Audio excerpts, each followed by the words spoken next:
free but with limits. Cambodia's opposition leader is released from house arrest, but his colleagues face hurdles as they try to return from exile. Can they maintain pressure on the Prime Minister despite a government crackdown? This is Inside Story.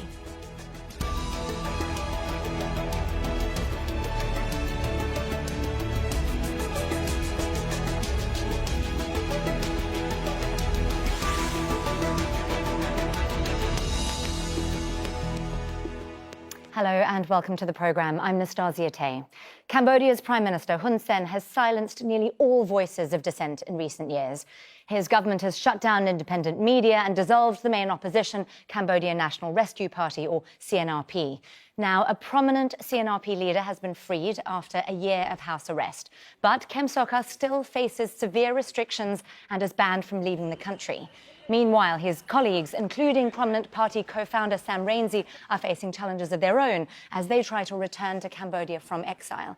And this is all happening as the government faces international pressure for undermining democracy and human rights. We'll bring in our guests in just a moment, but first, this report from Wayne Hay, who's in Phnom Penh.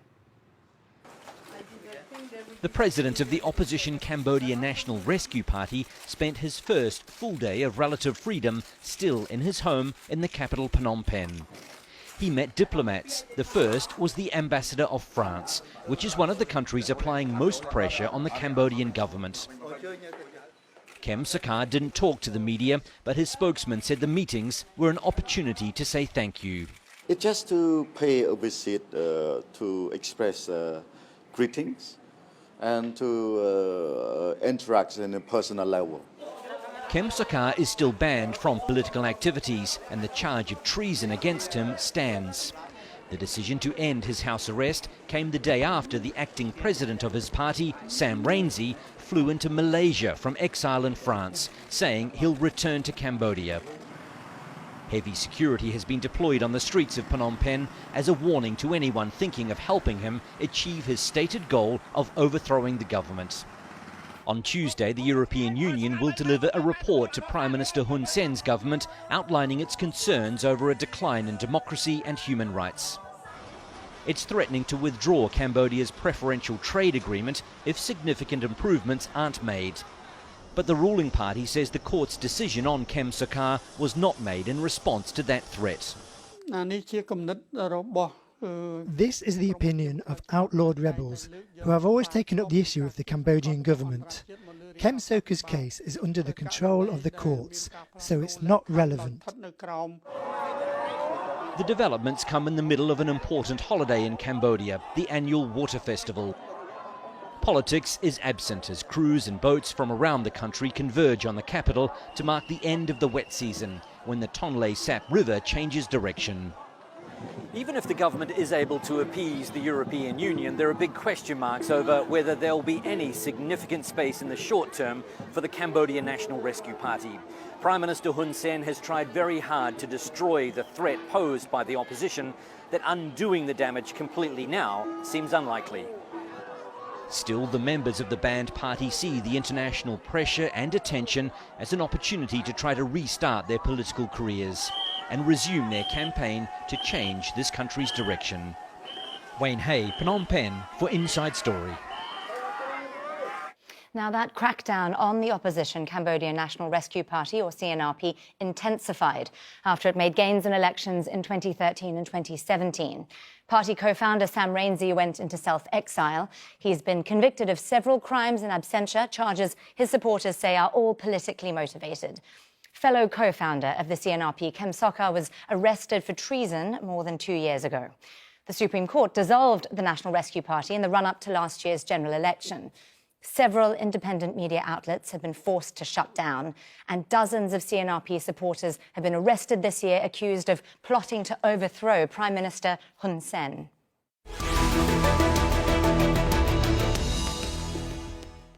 Well, let's bring in our guests now. In Kuala Lumpur, we're privileged to have Sam Rainsy, acting president of the Cambodia National Rescue Party. On Skype from Singapore, there's Graham Ong Webb, who's a research fellow at the S. Rajaratnam School of International Studies. And also on Skype from Bangkok, Benjamin Zawaki, who's an independent Southeast Asia analyst and author. Welcome to you all. Mr. Rainsy, I have to start with the big question here. Do you plan to return to Cambodia despite the threat of near certain arrest when you get there? Definitely. We will go back to Cambodia. It is not only our right, but it's our duty to go back to our country, to our home country. How soon could we see you go back to Cambodia, and how do you plan to get there? There have been a number of logistical challenges so far. Things can change because we are combining internal pressure with external pressure on the Hun Sen regime so that they will let us in a peaceful way. We will go back to Cambodia. Mr. Rainsy, talk me through your decision to return to Cambodia at this time, because I know you set a self-deadline almost of the 9th of November, and we are having this European Union decision that we will hear about on Tuesday about the preferential trade agreement. And you talked about internal and external pressure. So is this a strategic time then for you to go back to Cambodia in the hope that you might be able to leverage some of that for some change? Yes, very much so. Had the Thai government not blocked me prevented me from going back to Cambodia, I would have been in Cambodia already by the 9th of November. But now there is another date, important date, is when the European Union is going to release their report and make their decision whether to suspend the system of trade privileges or not. And this is a very powerful leverage to put pressure on the Hun Sen regime to restore democracy. So, Mr. Rainsy, then let me ask you the question again. When do you expect to return to Cambodia? It can be any time because the population is still mobilized. Our network is ready and the international pressure is mounting. So we are at a turning point, I would say at a tipping point. You talk about this tipping point. It's also a tipping point potentially for the CNRP. I know Kem Sokha has now been released from house arrest, but he is still facing restrictions and isn't allowed to participate in politics. I know you and he have had some differences of opinion in the past. So where do you see your role in the party now? We will call for a popular uprising. If Hun Sen does not restore democracy, then there will be international sanction. Factories will be closed. Workers, hundreds of thousands of workers will lose their job. Then we will call on those factory workers and their families to rise up. It is because of Hun Sen that they lose their job. If we don't do anything, they will lose their job. So we have to do our best to preserve the jobs of hundreds of thousands of workers and the livelihoods of their families.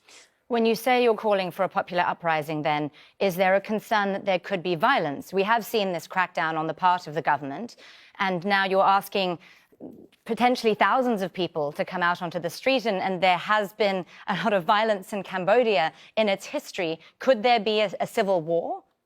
No.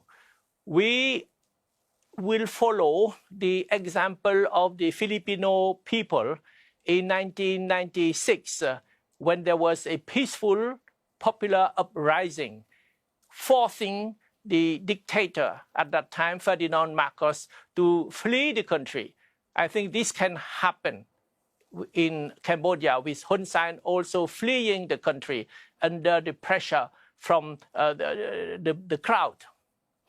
Let me ask you this then, Mr. Rainsy. At a time of great tension in Cambodia, you faced criticism from some people who have questioned your courage about not returning from self-imposed exile, and you still haven't yet managed to make it back to the country. What would you say to those people? I did return, as promised, on the 19th July 2013. It was a successful return, and I was welcomed by hundreds of thousands of people, and we made significant gain at the election that took place 10 days later. Had the election been honest and transparent, free and fair, we would have won already. So in the meantime, the popular discontent against the Hun Sen regime has increased. So the people are really waiting for a change, a positive change, a democratic change. They are waiting for a signal. The signal will be the return of the CNRP, the opposition leadership. Once we are in the country, there will be a popular uprising. We call on the army not to shoot at us and to turn their gun against the dictator. So this will be really the turning the tipping point. Well, at this tipping point, I'm going to broaden out the discussion. Graham, let me ask you, as someone who's been watching Cambodian politics from outside of the country, how united in your mind is the Cambodian opposition now, and is an uprising like this possible? Well, I think any outside observer of Cambodia, whether they've been in the country and whether they've been watching from the near abroad within the region, can't quite say what the level of support is. I mean, we know the support is significant. If I'm not wrong, figures put it at about 3 million supporters for the CNRP. And with the Cambodian government's dismantlement of the CNRP a few years ago, you can't wish away 3 million supporters just like that. And there's also a sense from various respects that Cambodian youth may be very well aspiring for change in light with a global zeitgeist, if you like, for more space for the freedom of expression, which comes at loggerheads with the slightly older demographic within the region. So I think there are grounds to suppose that there is support for the CNRP. But of course, we only when the rubber hits the road, when Sam Rainsy makes his successful return, should we see what that kind of support that engenders. Benjamin, let me throw that question at you, because the next election will actually only be in 2023, right? But give me a read on your take on the political atmosphere in the country at the moment. If an election were to happen tomorrow, would we see Hun Sen hold on to power? Well, that depends on whether or not the voice of the people would be allowed to stand. I mean, what's very interesting is surveys that have been conducted of late among people, and what they show is that the population, for the large part, supports the kind of pressure being placed on the Hun Sen government by the EU, as Mr. Rainsy said, and also by the United States. The preliminary results, or at least the results that were not allowed to stand in the 2018 election, suggest that Hun Sen would be under considerable pressure domestically, as well as mentioned internationally, to cede results to the opposition party, which is one of the reasons I think he's breathing much more easily, knowing that he doesn't need to stand again for three or four more years at this point. So the kind of the domestic and external pressure will have some more time to work on the situation there. Well, so let's talk about this timing. Graham, I do want to ask you about this timing around the EU decision to potentially remove this trade deal with Cambodia, which could potentially affect up to a third of Cambodian exports.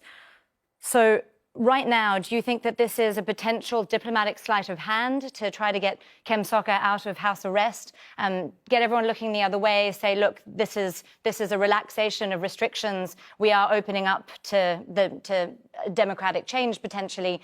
So please don't take away our trade partnership.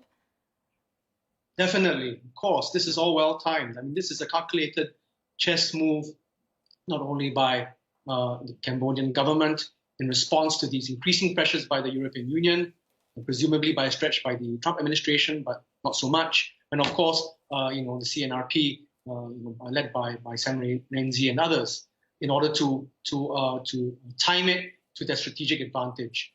I mean, so if things are timed the way Sam Rainsy intends, then of course, upon returning to Cambodia, and presumably, if I could say so, he touch wood, I hope he doesn't get arrested, but if he does get arrested, of course, that will be a game changer in terms of the response by the EU. They will see this very harshly, and they will presumably trigger these sanctions or the freezing of the preferential trade status that Cambodia now enjoys.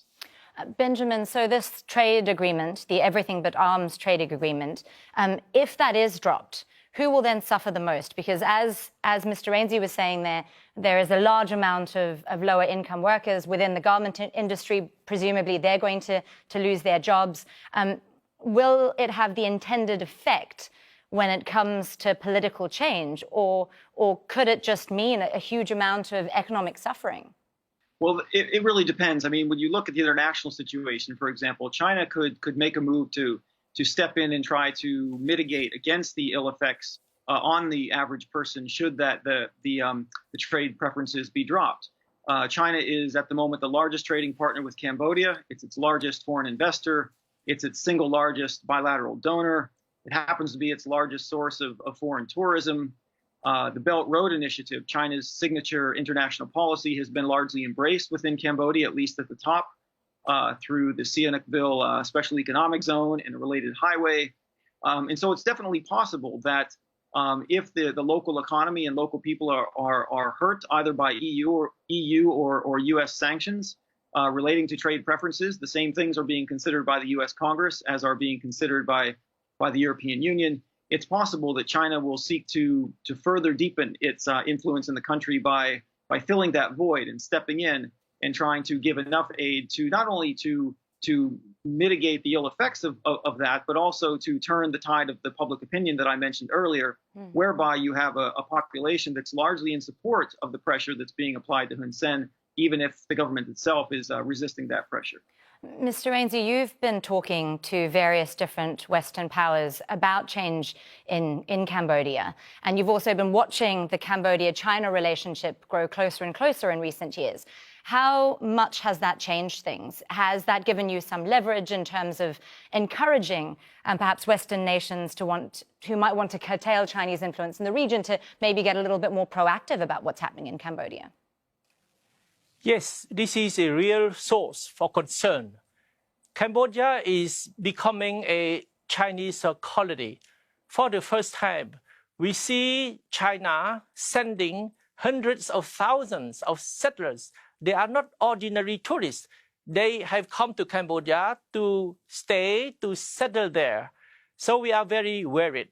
And they come, they bribe the authorities to take our land, to take our jobs. They behave as if they were the master of the land. So the Cambodian people are very upset. And on top of that, the Hun Sen government have given China a lot of facilities. And those facilities can be turned into military facilities overnight, very quickly. So it is not only a source of concern for economic reason, but it is a source of tension in the region. This can threaten peace and stability in the region. It is why the issue of restoring democracy in Cambodia and the issue of maintaining Cambodia's neutrality, preventing China from building military capacity in Cambodia is interrelated. Hun Sen has chosen to be on China's side. This is a danger, not only for Cambodia, but for the whole region. So restoring democracy in Cambodia means also ensuring Cambodia's neutrality and independence and preventing any foreign power from building any military facility in Cambodia. Mr. Ainsley, you're talking about increasing regional tensions there. You're currently in Malaysia. And Malaysia and Cambodia are both members of ASEAN, and ASEAN has a policy of non-interference in each other's affairs. But I see that Malaysia has detained a number of opposition members from your party in the last few days at the request of Phnom Penh. Do you think that ASEAN as a body is doing enough to pressure Cambodia? Things are changing. I think the values of democracy, of human rights, are being promoted more and more clearly by a number of ASEAN countries. I'm thinking of Malaysia, I'm thinking of Indonesia. So I think things are changing. And I'm very grateful to the Malaysian government for allowing the CNRP leadership to be on Malaysia's soil. Even though this makes Hun Sen very angry, but they have made it clear that Malaysia is an independent country, and Malaysia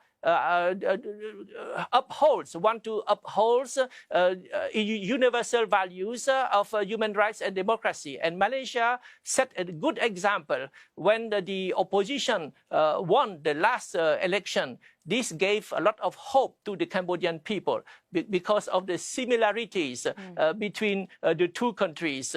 Well, I see here actually that Malaysian Prime Minister Mahathir Mohamad did actually say in the last few days that Malaysia doesn't want to be used as a base for political activists or to interfere, and it has stuck by that policy for some time now. Graham, I see you nodding there. Do you have the same take? What is ASEAN doing within the context of what's happening in Cambodia?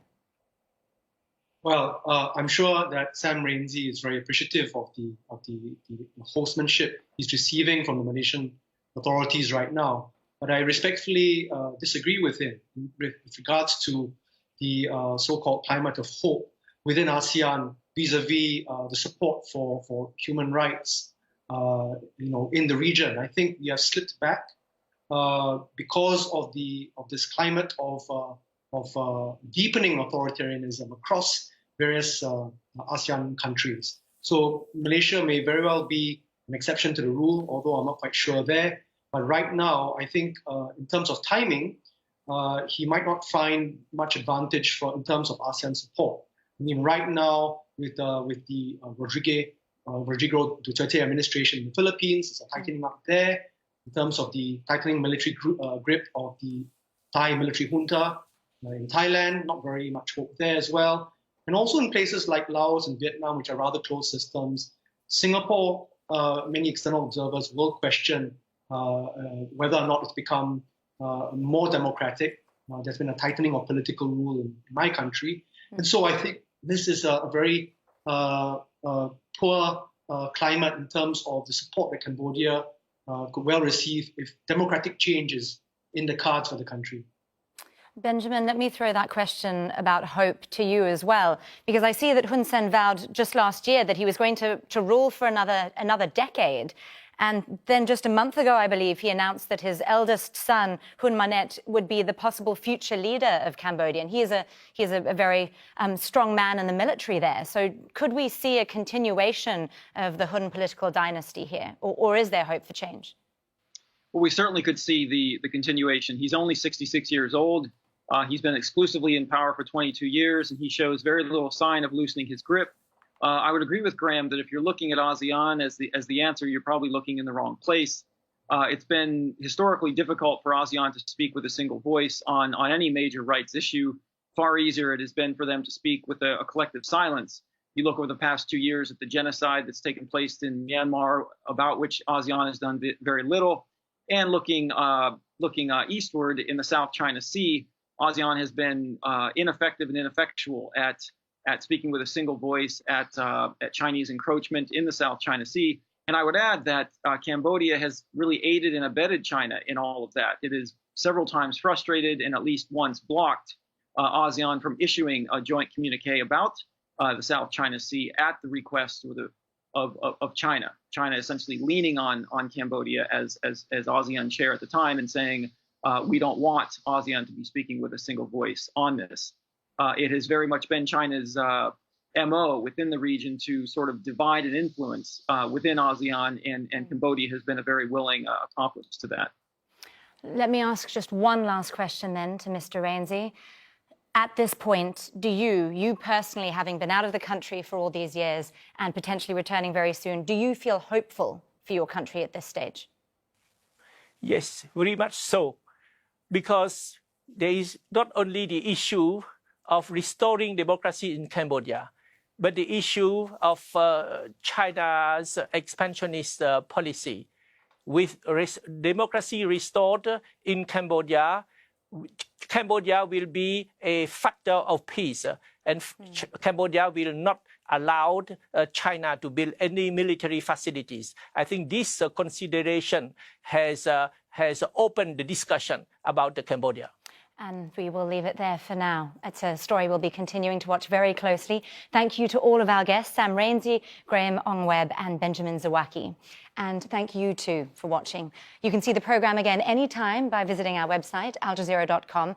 And for further discussion, do go to our Facebook page. That's facebook.com/AJ Inside Story. You can also join the conversation on Twitter. Our handle is @AJ Inside Story. From me, Nastasia Tay, and the whole team here in Doha. Bye for now.